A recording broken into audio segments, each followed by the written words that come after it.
If you are a fan of the strange, dark, and mysterious delivered in story format, then you have come to the right place. Tonight we are diving deep into a world most of us blissfully ignore while we are fast asleep in our beds. We are talking about the night shift janitors. These are the people who stay behind when the lights go out, tasked with cleaning up the messes left behind by the daylight world. But sometimes, in the dead of night, they find things that were never meant to be uncovered. We have multiple, highly disturbing accounts that took place in interconnected corridors, corporate parks, and forgotten basements. Before we flip the switch and step into the dark, if you want to support what we do here, please go ahead and gently tap that like button. And subscribe to the channel so you never miss another upload. Now, get comfortable. Let's get into it. Story 1. The Sub-Basement Log. In November of 2023, a routine Freedom of Information request regarding the municipal water treatment facility in Oak Haven, Ohio accidentally leaked a series of internal maintenance logs. Among the hundreds of pages of mundane plumbing data was a single, heavily redacted incident report filed by a third-party contracting agency called Vanguard Facility Services. The worker who wrote it, a 24-year-old Navy veteran named Marcus Vance, vanished less than 48 hours after filing it, has never been found. Marcus wasn't a guy who scared easily. After leaving the military, he took a night shift custodial position with Vanguard because it paid well and allowed him to listen to podcasts while he worked. His assignment was straightforward: maintain the lowest administrative level of the Oak Haven Municipal Annex, sprawling, brutalist concrete structure built in the mid-1970s. Every night at 11 p.m., Marcus would clock in, grab his industrial cleaning cart, and head down to Sub-Basement 2. This level housed old archives, server racks, and the primary ventilation controls. It was a massive, echoing space of gray cinder block and exposed pipes. The only real rule Marcus had to follow was to stay away from the auxiliary pump room at the very back of the eastern corridor. The door was marked with a fading, hand-painted yellow triangular symbol used by the city's early civil defense planners, and kept locked under a heavy deadbolt. On the night of October 12th, Marcus was mopping the long corridor leading toward the archives. It was around 2:15 a.m. The facility was completely dead. The only sound was the low, rhythmic thrum of the HVAC system. As Marcus neared the end of the hall, he noticed the air felt significantly colder. Not just a draft, but a drop of about 15 degrees in the span of a few yards. Then, he smelled it. It wasn't the smell of sewage or chemical cleaner. It was the sharp, unmistakable scent of ozone and wet wool, like a thunderstorm had just rolled through an enclosed concrete basement. When he looked up, he saw that the heavy steel door to the auxiliary pump room, the one that was always locked, was sitting slightly ajar. A single sliver of pale greenish light was spilling out onto the wet floor. Marcus stopped his cart. His first thought wasn't anything paranormal. It was entirely practical. The facility was undergoing a massive digital migration, and various contractors from a tech firm called Omnisec had been running fiber optic cables through the building during the day. He assumed a technician had forgotten to lock up after checking the old telephone lines. He walked over to the door, intending to pull it shut and lock it. Out of professional courtesy, he knocked on the heavy steel first. "Hello? Anyone still in here?" No answer, just the dull echo of his own voice bouncing off the concrete. Marcus pushed the door open to check for the light switch. The green glow wasn't coming from a fluorescent bulb. The auxiliary pump room was empty, no pumps, no machinery, just a vast, circular concrete vault with a massive drainage grate in the center of the floor. The light was emanating directly from that grate. It was a soft, shifting, luminescent green, casting long, distorted shadows up the walls. Marcus walked to the edge of the grate and looked down. The drainage pit was supposed to drop about 4 feet into a standard overflow pipe. Instead, looking through the metal bars, Marcus couldn't see the bottom. The pipe didn't seem to turn horizontally toward the main sewer line. It appeared to drop straight down, completely vertical, into a profound, shimmering abyss. As he stared, he realized the green light wasn't steady. It was pulsing. It matched the exact rhythm of a slow, resting human heartbeat. Marcus felt a sudden, intense wave of vertigo. He reached out to steady himself against the concrete wall, but his hand slid across something slick. When he pulled his hand back, his palm was covered in a thick, grayish grease that smelled faintly of copper. Suddenly, the heavy steel door behind him slammed shut with a deafening metallic crash. The deadbolt engaged with a sharp click. Marcus lunged across the room and grabbed the handle. It wouldn't budge.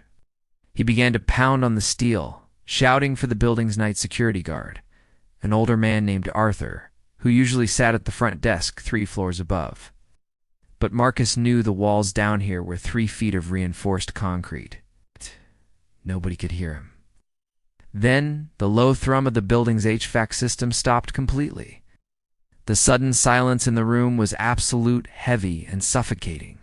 In that total silence, a new sound began to emerge from the grate in the floor. It was a wet, sliding sound, like a heavy canvas tarp being dragged over wet mud. Marcus turned around, his back pressed hard against the locked door.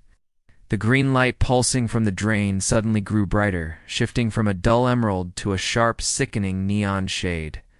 The sliding sound was getting closer, moving up the vertical shaft toward the grate. Marcus pulled his flashlight from his belt and shone it down through the bars. The beam cut through the green luminescence, hitting something approximately 10 feet down. It wasn't a mechanical failure or a backup of wastewater. Standing on the vertical ladder inside the pipe was a shape. It was roughly human in silhouette, but its limbs were disproportionately long. Its skin a pale, translucent gray that seemed to absorb the flashlight's beam. It had no face, just a smooth, unbroken expanse of flesh where its features should have been. But what chilled Marcus to his core was what it was doing. It wasn't climbing. It was pressing its completely featureless head against the underside of the heavy iron grate, as if it were listening to him. Then Marcus's flashlight flickered and died. In the dark, the green light from the drain went out completely. The room was plunged into pitch blackness. Fraction of a second later, Marcus heard the distinct, heavy metallic rattle of the iron grate being pushed upward from below. The log cuts off there, according to the city's official records. Marcus Vance was reported missing the following morning when the day shift arrived and found his cleaning cart parked in the middle of the hallway. The auxiliary pump room door was found locked from the inside. When the police finally cut the lock away, the room was entirely empty. The iron grate was bolted down securely, rusted over as if it hadn't been moved in 30 years. The only evidence that Marcus had ever been in that room was a single greasy handprint on the wall and his digital wristwatch, lying perfectly in the center of the drainage grate. The watch's screen was cracked, its digital display frozen at 2:17 a.m. If you found that investigation into Subbasement 2 unsettling, take a second to hit that like button. Really helps the channel out. Let's move on to our second account. Story 2. Static on the Third Floor. Our second story comes from a collection of archived internal security reports from the Centennial Plaza Corporation, an umbrella company that owns several high-rise office parks across the Pacific Northwest. In the late 1990s, Centennial Plaza went through a series of abrupt, quiet liquidations after 3 separate nighttime employees at their Bellevue, Washington location suffered severe, unexplained psychological breaks during their shifts. This is the account of David Miller, the man hired to replace them. David was 52 years old, a quiet, methodical man who preferred working alone. His job was to clean the 3rd floor of Tower B, which was entirely leased by a defunct market research firm that had abruptly broken its lease 2 months prior. The offices were mostly empty, consisting of vast fields of gray cubicles, abandoned desk chairs, and stacks of unboxed paperwork. David's routine was unvarying. He would arrive at midnight, dust the empty cubicles, vacuumed the low-pile carpet, and emptied the central trash bins. Because the floor was entirely vacant, the building management kept the overhead fluorescent lights turned off to save electricity, leaving David to work by the ambient glow of the emergency exit signs and his own industrial headlamp. On his fourth night on the job, David was vacuuming the central aisle of the cubicle farm. The steady white noise roar of the vacuum was the only sound in the entire tower. As he pushed the machine past cubicle 314, his headlamp caught something unusual on one of the desks. A computer monitor, an old heavy cathode tube model left behind by the previous tenants, was turned on. The screen wasn't displaying a login page or a screensaver. It was filled entirely with bright, flickering black and white static. The white noise of the static was soundless, but the visual flicker was intense enough to cast dancing shadows against the fabric walls of the cubicle. David switched off his vacuum. Sudden silence was jarring. He walked into the cubicle and examined the monitor, figured that a power surge somewhere in the building's grid had tripped the ancient computer's power supply. Or perhaps a facility technician was testing the lines remotely from the server room. He reached around to the back of the monitor and flipped the heavy plastic power switch. The screen snapped black.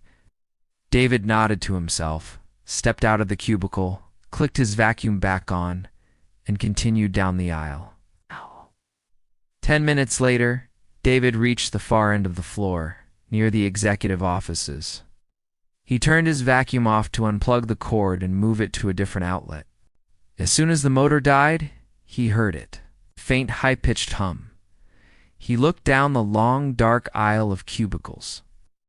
Every single monitor in the entire row, dozens of them, had turned on. They were all displaying the exact same violent, flickering black and white static. The combined light from the screens was immense, illuminating the empty floor in a pale, strobing gray light. David felt a tightening in his chest. He knew for a fact that these computers weren't even plugged into the wall data ports. The previous tenants had cut the cables when they cleared out. He walked to the nearest desk and pulled the power cord completely out of the wall socket. The monitor didn't go dark, kept flickering, the static dancing across the glass screen, entirely unbothered by the lack of electricity.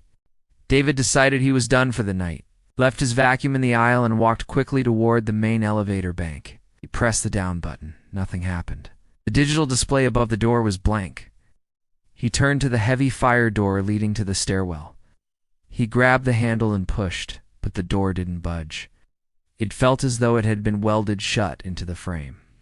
David pulled out his company-issued two-way radio to call the security desk on the ground floor. He pressed the talk button.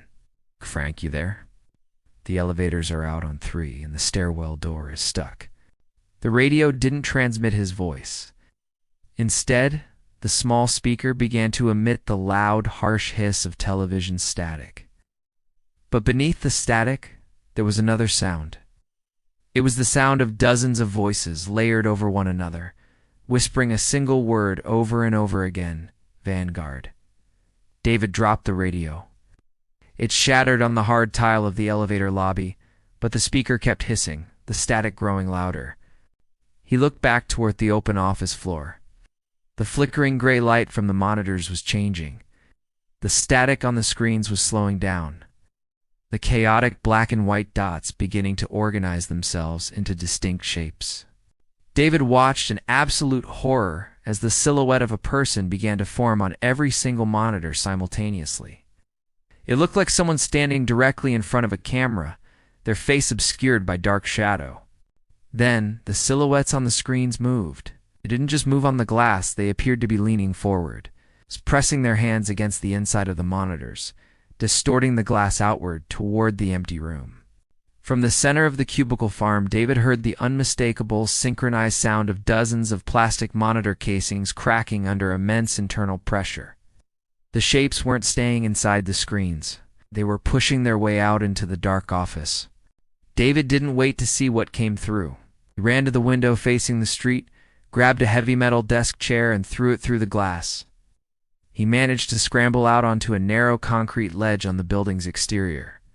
where he clung for 3 hours in the freezing rain until a passing police cruiser spotted him.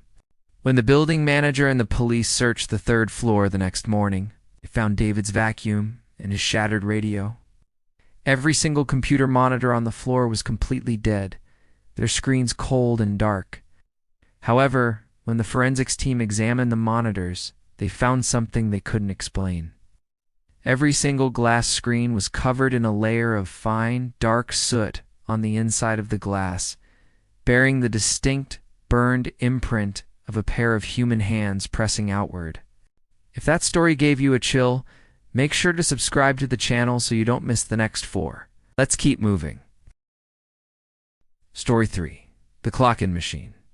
Our third account involves an investigation conducted by the Department of Labor in 2021 regarding a series of wage and hour anomalies at a massive commercial laundry facility in rural Pennsylvania.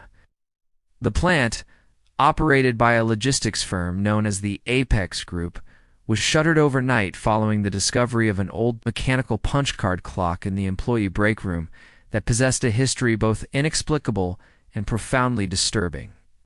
A man named Robert Torres took a job at the Apex facility as a night custodian. His duties were simple but grueling: clean the massive industrial dryers, sweep the lint traps, and scrub the chemical residue from the concrete floors after the daytime production line shut down at 10 p.m. The facility was old, dating back to the late 1940s, with rusted iron rafters and a constant heavy humidity that smelled of bleach and hot detergent. Robert was the sole custodian assigned to the midnight shift, working from 11 p.m. to 7 a.m. His only required interaction with management was to punch his paper time card into an old, heavy iron clock-in machine mounted next to the break room door. On his second week, Robert noticed something strange about the time card rack. Next to his card was another slot, labeled with a faded label that read Employee 011. There was a card in the slot, but it didn't look like his. It was yellowed with age, its edges frayed and brittle. Out of curiosity, Robert pulled the card out. It had no name written on it, just the number 011. But what caught his eye were the time stamps. The card was stamped dozens of times, but the dates were impossible. The years listed on the stamps read 1954, 1978, 1995, and 2012. Every single punch-in time was exactly the same, 3:03 a.m., but there were no corresponding punch-out times. Robert assumed it was a joke played by the day shift mechanics. It was common for old-timers in manufacturing plants to leave prank cards in the racks to mess with new hires. He laughed it off, slid the card back into its slot, and went back to his cleaning card. He had a row of massive industrial wash basins to scrub before the morning shift arrived. At exactly 3:03 a.m., Robert was working at the far end of the facility when he heard a loud, metallic clank echoed through the empty building. It was the distinct, heavy sound of the mechanical time clock punching a card. Robert stopped scrubbing. He walked out of the wash bay and looked down the long, dimly lit aisle toward the break room. The facility was entirely locked down. He had checked the security doors himself. He walked into the break room. The room was empty, the fluorescent light flickering with a dull hum. He looked at the time card rack. Employee 011's card was missing from its slot. Robert looked down at the time clock itself. Resting in the mechanical slot of the machine was the yellowed card. Robert stepped forward and pulled it out. The ink was fresh, still wet to the touch. It read May 17, 2026, 3:03 a.m. As Robert held the card, the air in the break room became incredibly heavy. The smell of bleach disappeared, replaced instantly by the overwhelming stench of stagnant pond water and decaying vegetation. He turned around to leave the break room, but the door wouldn't open. The door handle, which was a standard commercial brass lever, felt immensely hot, almost burning his skin through his rubber gloves. Then, the facility's main power grid failed. The lights went out completely, leaving only the tiny, battery-operated emergency light above the time clock. The small light cast a sickly amber glow over the room. From the other side of the break room wall where the massive industrial water heaters were located, Robert heard a sound. It wasn't the sound of machinery. It was the sound of someone walking, slow, heavy, deliberate footstep, dragging one foot behind the other. The footsteps stopped just outside the break room door.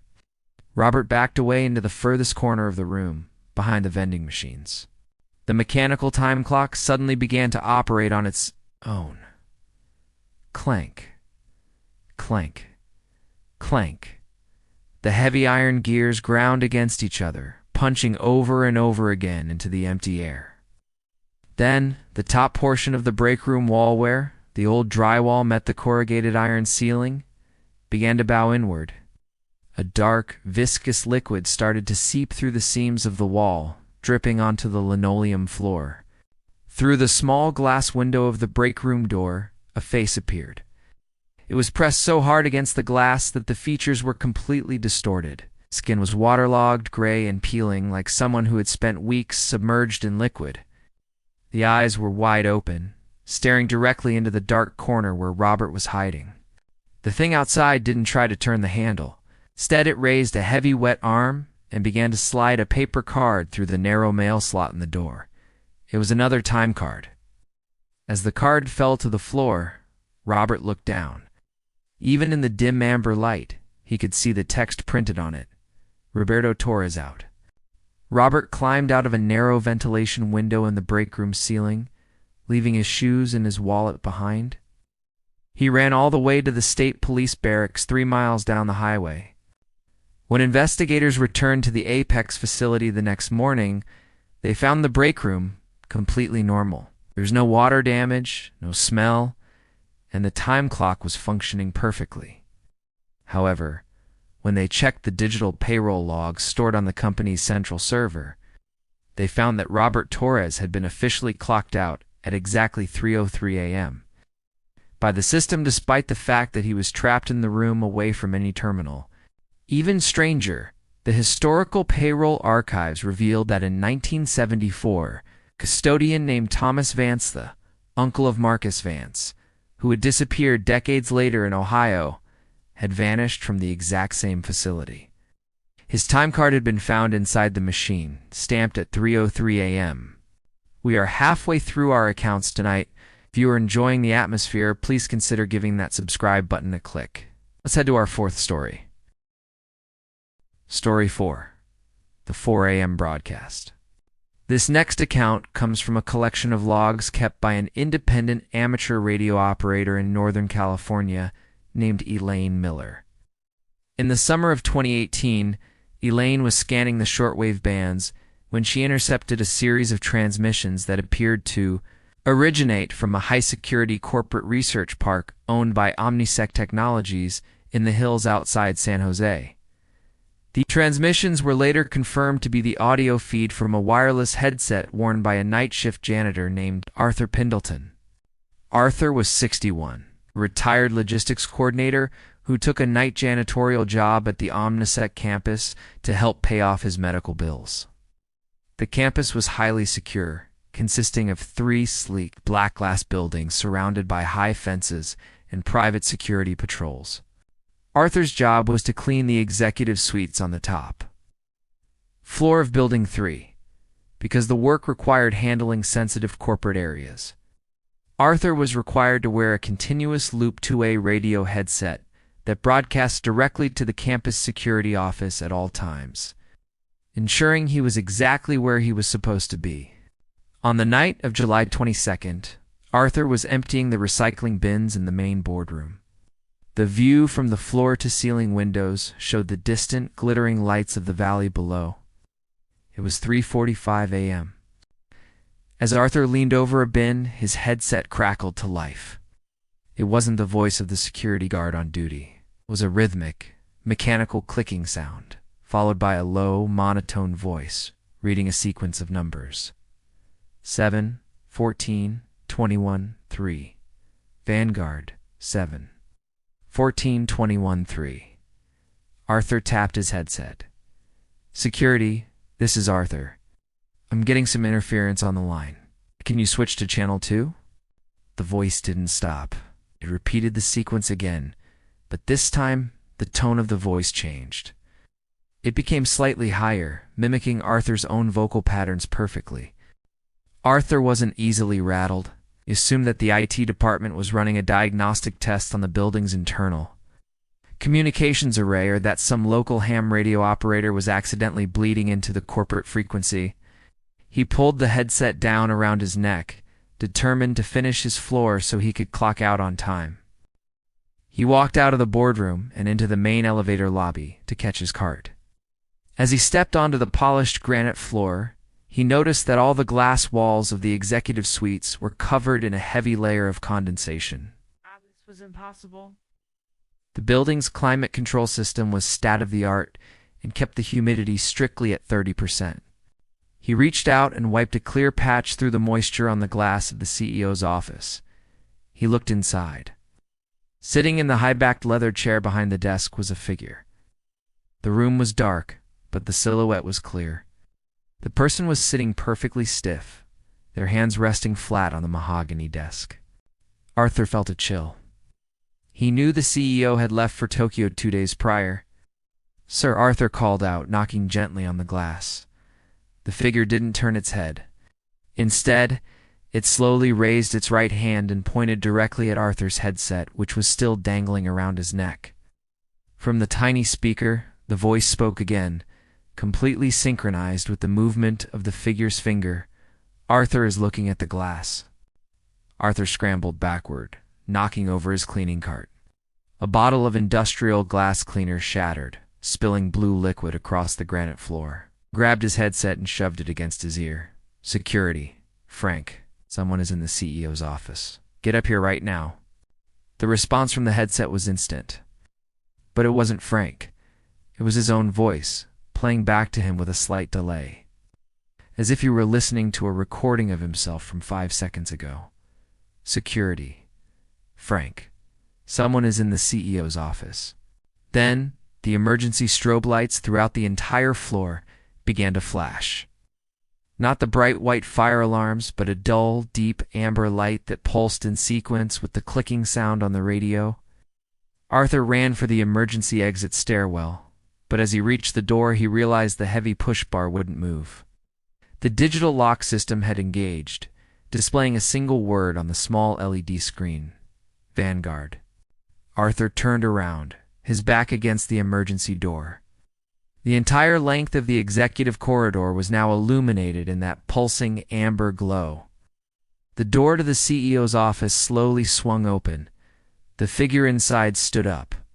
As it stepped out into the light of the corridor, Arthur realized it wasn't a person at all. It was a mannequin-like shape constructed entirely of thick, braided copper wiring and black fiber optic cables.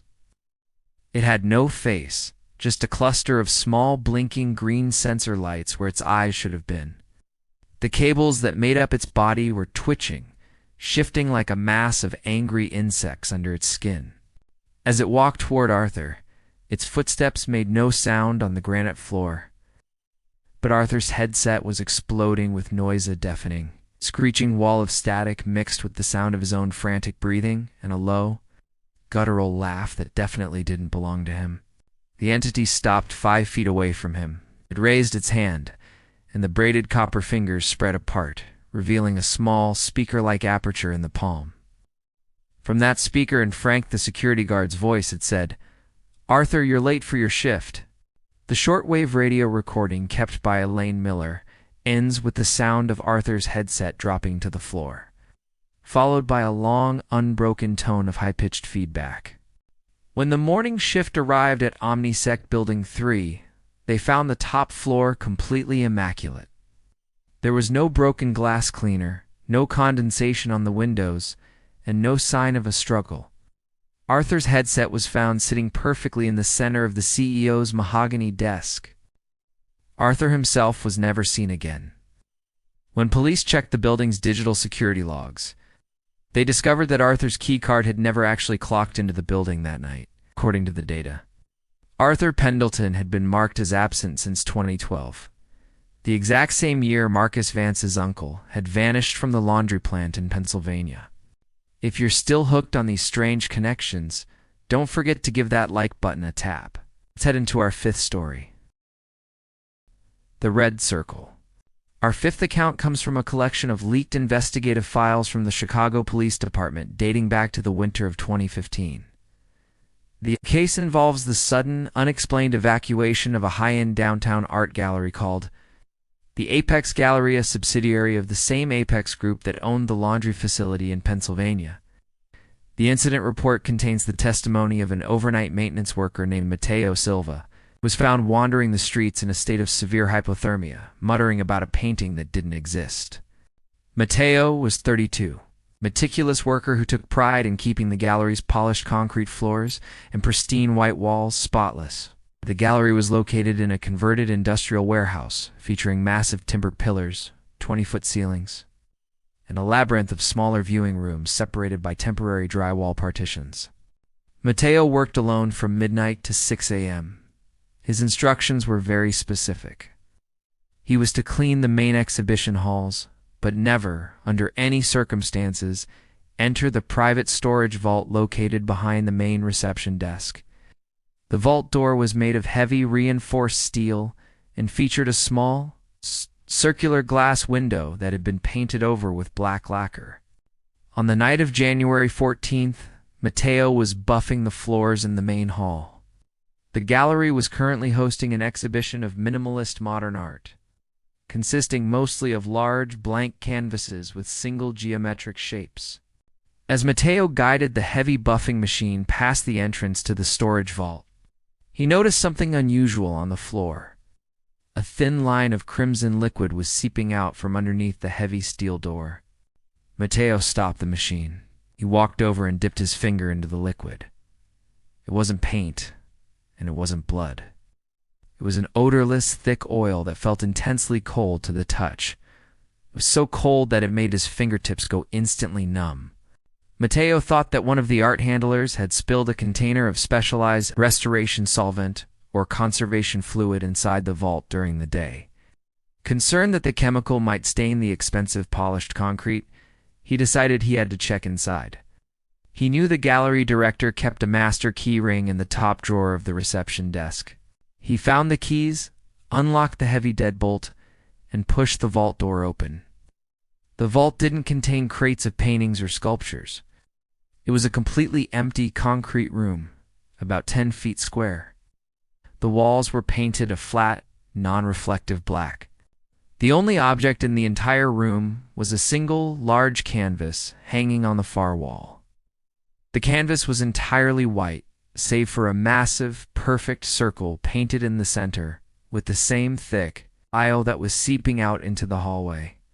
As Mateo stepped into the room, he realized the crimson circle wasn't static.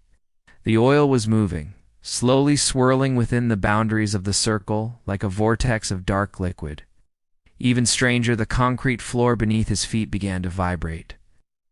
It wasn't a violent shaking, but a low-frequency hum that resonated deep inside his chest, matching the exact rhythm of a slow, steady heartbeat. Mateo stepped backward, intending to leave the vault and lock the door. But as he turned, the heavy steel door slammed shut on its own weight.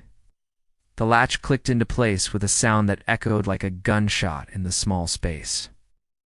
The overhead light bulb in the vault instantly burned out, leaving the room in pitch blackness, except for the canvas. The crimson circle was glowing with a faint bioluminescent red light. The swirling movement of the oil was accelerating, creating a low, rushing sound like wind passing through a deep canyon. Mateo reached for his phone to use the flashlight, but the screen was completely blank. The battery, which had been at 80% just minutes before, was completely dead. The air in the vault grew intensely cold, his breath pluming in the crimson light. From the center of the swirling red circle on the canvas, a sound began to emerge. It was a voice, but it wasn't human. It was a collection of different voices, speaking in a synchronized, flat monotone. The voices were reading a series of numbers: 7, 14, 21, 3. Mateo watched in absolute horror as the center of the canvas began to deform. The fabric was stretching outward, toward him, as if something were pushing its way through from the other side of the wall. Two hands emerged from the center of the crimson circle. Weren't hands made of flesh. They were constructed of thick, braided copper wire, their fingers spreading wide as they gripped the edges of the canvas frame. The entity didn't tear the canvas. It seemed to slide through the oil itself, its pale, featureless gray torso emerging into the cold vault. The green sensor lights on its head blinked rapidly, casting distorted shadows against the black walls. It looked down at Matteo, and from the speaker in its palm it whispered a single name: Marcus. Matteo didn't remember how he escaped the vault. The police found him 3 hours later, wandering the streets in his shirt sleeves, his fingers severely frostbitten. When detectives investigated the Apex Gallery later that morning, they found the vault door unlocked. The interior of the vault was completely empty. There was no canvas, no crimson oil, and no sign of any electronic equipment. However, when they reviewed the gallery's exterior security footage, they saw something they couldn't explain. At exactly 3:03 a.m., the security cameras showed Matteo entering the vault. A fraction of a second later, all 16 cameras across the entire facility experienced a simultaneous 5-minute block of total static. When the video signal returned, the vault door was wide open, and a single, pale figure with elongated limbs could be seen walking out of the gallery's main entrance, melting into the dark city streets. We have reached our final account for tonight. If you have stuck around this long, make sure to hit that subscribe button so you never miss another dark journey. Let's get into our last story. Story 6. The Standard Operating Procedure. Our final story comes from a highly unusual source. A printed employee handbook recovered from a dumpster outside a demolished corporate park in Oak Haven, Ohio, in the spring of 2025. The handbook belonged to Vanguard Facility Services, the same company that employed Marcus Vance before his disappearance. The final section of the handbook, titled Appendix G, Standard Operating Procedure for Unscheduled Anomalies, was never meant to be read by the public. It contains the final handwritten notes of a veteran night supervisor named Alina Rostova. Alina had worked for Vanguard for over 20 years. She was the person they called when things went wrong: flooded basements, chemical spills, or structural failures. She was pragmatic, tough, and knew every square inch of the various corporate and municipal facilities Vanguard contracted for across the region, including the Oak Haven Municipal Annex and the Omnisec campus. Her final assignment before her sudden retirement was to oversee the deep cleaning of an abandoned corporate archive. Located in a subterranean complex beneath the old Centennial Plaza site, she worked the 11 p.m. to 7 a.m. shift, accompanied only by her clipboard and a master set of keys. On the night of March 3rd, Lena was conducting a routine inspection of the archive storage racks on level B3. The air down there was dry and smelled of old paper and dust. It was approximately 2:45 a.m. As she walked down row 12, she noticed a thick blue folder sitting on top of an empty metal shelf. The folder didn't have a standard corporate barcode. Instead, it had a hand-painted yellow triangle on the cover, the same civil defense symbol Marcus Vance had seen on the pump room door in Oak Haven. Inside the folder was a single document, an internal memo from the Apex Group dated 1974, detailing a joint venture with Omnisec Technologies called Project Vanguard. Alina figured it was just old corporate waste that had been misfiled during the building's various ownership changes. Vanguard had absorbed several smaller cleaning firms over the decades. It wasn't uncommon to find old records from defunct parent companies. She closed the folder, slid it into her briefcase, and continued her walk down the row. When she reached the end of row 12, she found herself back at the entrance of row 12. Alina stopped. She knew this layout by heart. The aisle was supposed to lead to the main exit corridor. She turned around and walked back the way she came, looking for the cross aisle. But the rows of metal shelves seemed to stretch on indefinitely into the darkness. Far beyond the physical dimensions of the basement, She pulled out her company-issued radio to call the gatehouse. Before she could press the button, the radio speaker crackled to life on its own. A voice she recognized instantly, the voice of Marcus Vance. The young man who had vanished under her supervision 2 years prior began to speak. "Alina, don't look at the shelves. They aren't empty." Alina felt a cold dread settle deep in her stomach. She dropped the radio and began to run down the aisle.